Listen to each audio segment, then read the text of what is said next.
Good evening to all of you. मैं doctor सरला।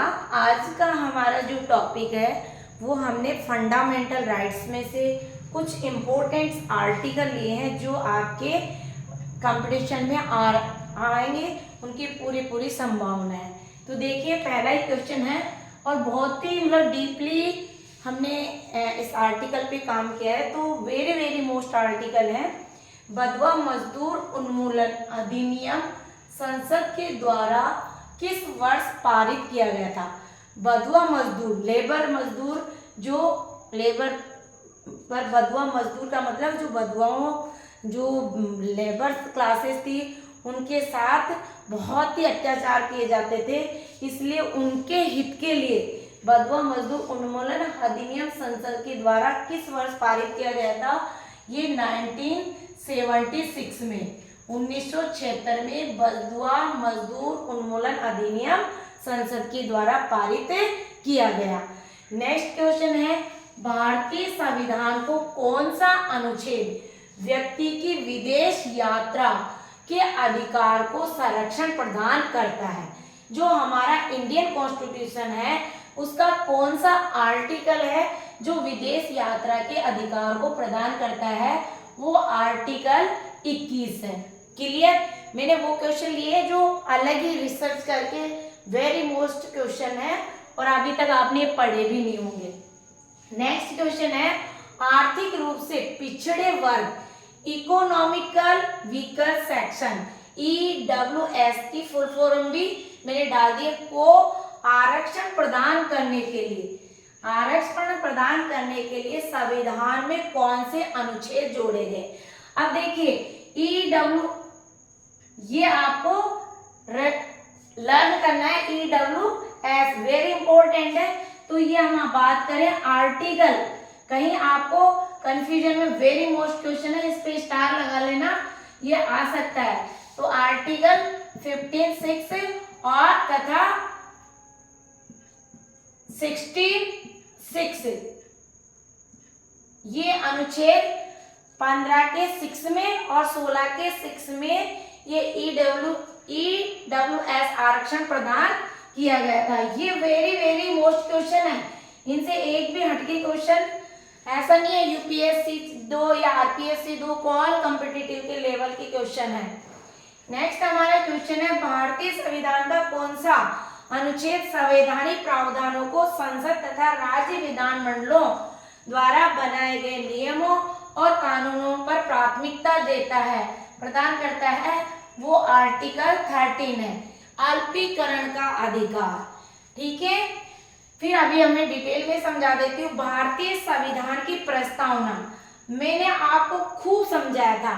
Preamble, देखो preamble बोल दो आप या प्रस्तावना बोल दो। प्रस्तावना कहेंगे तो भी वही बात है और प्रियम्बल कहेंगे तो भी बात है। उद्देश्य, इसमें मैंने जब प्रस्तावना पूरी डिटेल, प्रस्तावना के मूल तत्व, प्रस्तावना के उद्देश्य है ना, प्रस्तावना के एक शब्द का अर्थ मैंने आपको समझाया है, तो आप इसको ध्यान से लर्न करेंगे। तो ये बात आती है हमारे, मैंने किसका उल्लेख किया गया है आर्टिकल में, ये आप आर्टिकल 16(1) और 16(2) में आप इसको लर्न कर सकते हैं।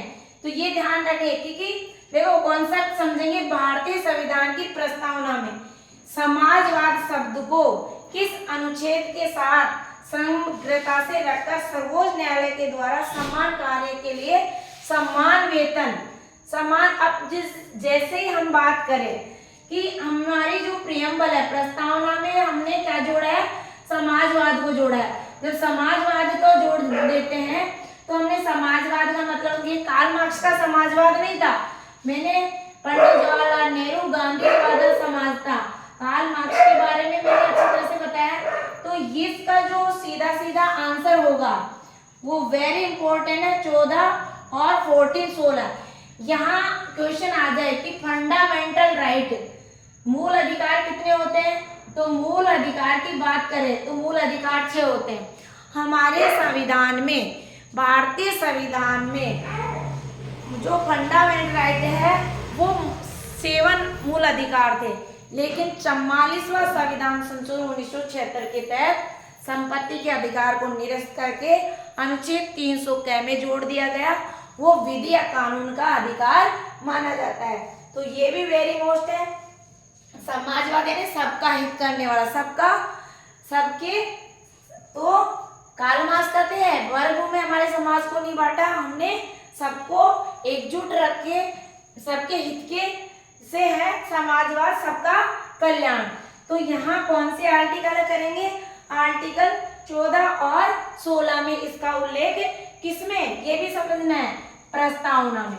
जो प्रस्तावना में समाजवाद शब्द दिया है उसके विरुद्ध अनुच्छेद, देखो समाजवाद शब्द को किस अनुच्छेद के साथ समग्रता में रखकर सर्वोच्च न्यायालय द्वारा समान कार्य के लिए समान वेतन का मौलिक अधिकार प्रदान किया गया है। तो ये 14 और 16 में किया गया।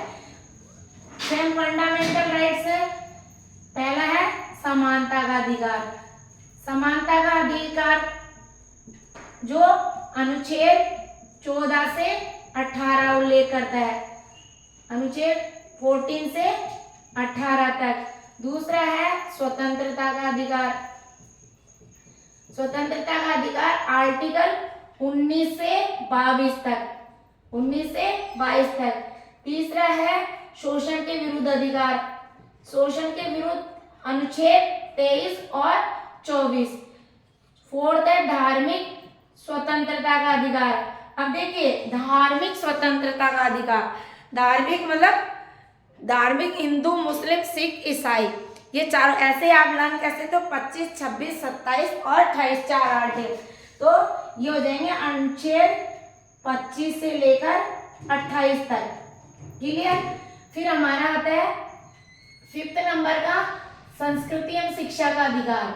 संस्कृति एवं शिक्षा का अधिकार 5th जो फंडामेंटल राइट है संस्कृति एवं शिक्षा। तो आर्टिकल 29 और 30।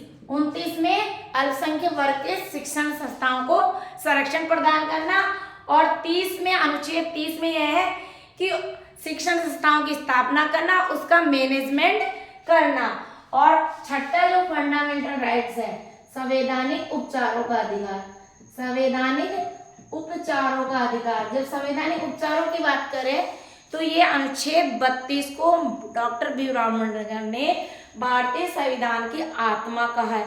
इसमें भी जो संवैधानिक उपचारों का अधिकार है उसमें भी 5 रिट जारी की गई: बंदी प्रत्यक्षीकरण, परमादेश, प्रतिषेध, उत्प्रेक्षण और अधिकार प्रसार। और सीधा क्वेश्चन पूछा जाए कि फंडामेंटल राइट्स का उल्लेख भाग 3 अनुच्छेद 12 से 35 तक उल्लेख किया गया। और यदि और पूछ ले कि कहां से लिए गए फंडामेंटल राइट, तो संयुक्त राज्य अमेरिका से लिए गए। तो देखिए ये तो आपको लर्न करना है, बेसिक चीजें हैं। एक बार पिछला वीडियो देख लीजिए, इनकी मैंने पूरे डिटेल करवा दी है। लेकिन आर्टिकल में जो ये नए मैंने लेटेस्ट जहां से एग्जाम में पूरी संभावना वो डाले हैं वो नहीं मिलेंगे। तो ये मैंने जो छूट गया था हमारा पिछले वीडियो देख लीजिए, फंडामेंटल का डाल रखा है। लेकिन इस तरह से जो कॉन्सेप्ट क्वेश्चन आ रहे हैं, नया ट्रेंड क्वेश्चन का इस प्रकार का रहेगा, सुमेलित में पूछ सकते हैं। तो आप प्लीज इसको भी लर्न करें और शेयर करें या सब्सक्राइबर करें।